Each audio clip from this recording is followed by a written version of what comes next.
nanay, tatay, mama, and papa. You brought us to this world and you gave us life. You were the one who taught us what is right and wrong, good and bad. You gave us all the things we've asked for, everything. You reared us into who we basically are. You held our fingers when we were learning to walk. You encouraged us whenever we wanted to run. And you were the one who motivated us whenever we wanted to fly.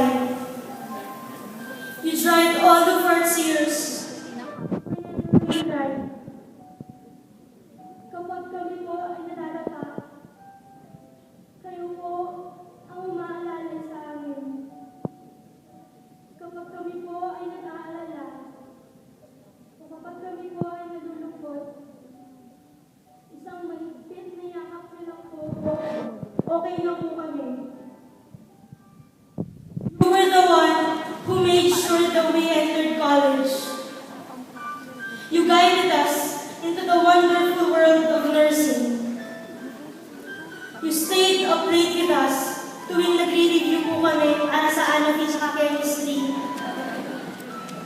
Kayo po yung naghihintay sa amin lagi kapag late kami umuwi dahil sa PE practice. Kahit masakit po sa inyo na makita kaming lumayo, hinahayaan niyo pa rin po. Kasi gusto niyo pong ibigay sa amin itong opportunity na to. This opportunity to grow and become better individuals. Hindi po kayo nahihiya na isigaw yung pangalan namin kahit nasa gitna po kayo ng crowd.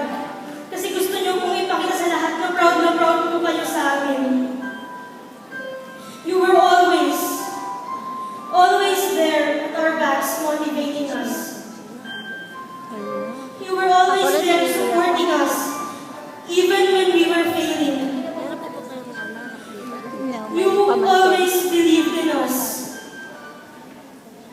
Thank you po for guiding us, for being our light, our map in this twisted road we call life. Thank you po for bringing us to where we are now. Thank you for creating this wonderful person within us, imperfect, yet independent and responsible. Salamat po. Kayo po ang dahilan kung bakit kami naririto ngayon. Salamat po sa lahat ng suporta na ibinigay niyo sa amin. Sa lahat-lahat ng paghihirap na hinarap niyo po para sa amin. Sa lahat po ng sakripisyo niyo, sa paniniwala niyo, sa paggabay niyo, at higit po sa lahat, sa pagmamahal niyo po sa amin. Maraming salamat po. Kahit ilang thank you po, ay hindi magiging sapat para sa lahat ng nagawa niyo sa amin. Even a million deeds will fall short compared to what you have done for us. Pero kahit na ganoon po, gusto po namin ipaalam sa inyo na lubos po kaming nagpapasalamat dahil kayo po ang naging magulang namin. Sa aming mga magulang, mahal na mahal po namin kayo. Hindi po namin makakalimutan ang mga nagawa niyo at gagawin pa lang para sa amin.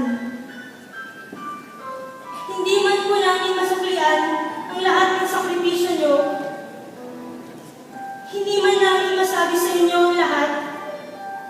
Sana po, sa simpleng handog na ito, maiparamdam namin sa inyo ang taus-pusong pasasalamat namin para sa inyo po ang